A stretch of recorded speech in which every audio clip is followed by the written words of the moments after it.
وزیراعظم شہباز شریف نے کہا ہے کہ اڑان پاکستان منصوبہ نئے سال کے لیے نیک شگون ثابت ہوگا۔ معیشت میں استحکام آ چکا، اب ہمیں آگے بڑھنا ہے۔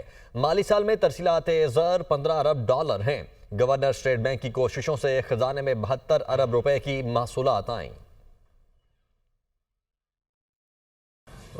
اڑان پاکستان بہت اچھا ایونٹ تھا اور میں سمجھتا ہوں کہ نئے سال کے لیے یہ نیک شگون ثابت ہوگا۔ استحکام جو ہے اسٹیبلٹی وہ آ چکی، اب ہمیں آگے بڑھنا ہے۔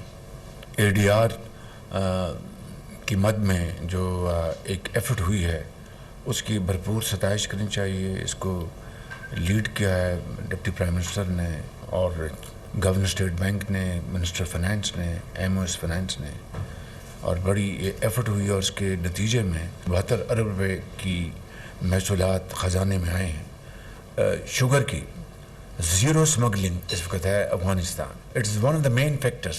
اس کا کریڈٹ جاتا ہے انسٹیٹیوشنز کو، آرمی چیف کو، جنہوں نے زیرو سمگلنگ کر کے دکھائی۔ دھرنوں نے 9 مہینوں میں ہماری معیشت کا دھڑن تختہ کرنے میں کوئی کسر نہیں چھوڑی، لیکن اس کے باوجود بھی خدا تعالیٰ کے فضل و کرم سے ہم مائکرو اسٹیبلٹی اکانومی میں لانے میں کامیاب ہو گئے۔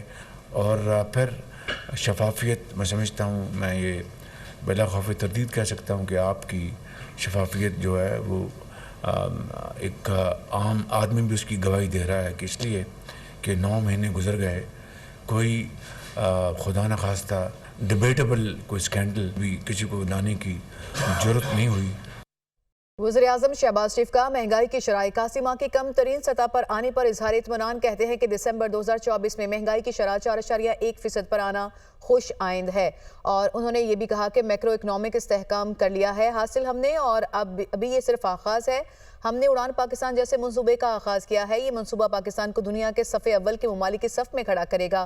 حکومت معاشی اصلاحات کی پالیسی پر گامزن ہے اور 24 سال بعد کرنٹ اکاؤنٹ سرپلس ہوا ہے۔ انہوں نے کہا افراط زر 38% سے کم ہو کر 4.1% پر آ چکا۔ سٹاک مارکیٹ دنیا کی دوسری بہترین مارکیٹ بن چکی۔ پالیسی ریٹ 22% سے کم ہو کر 13% پر آ گیا۔ حکومتی معاشی اور مالیاتی ٹیم کی محنت سے معیشت استحکام کی جانب بڑھ رہی ہے۔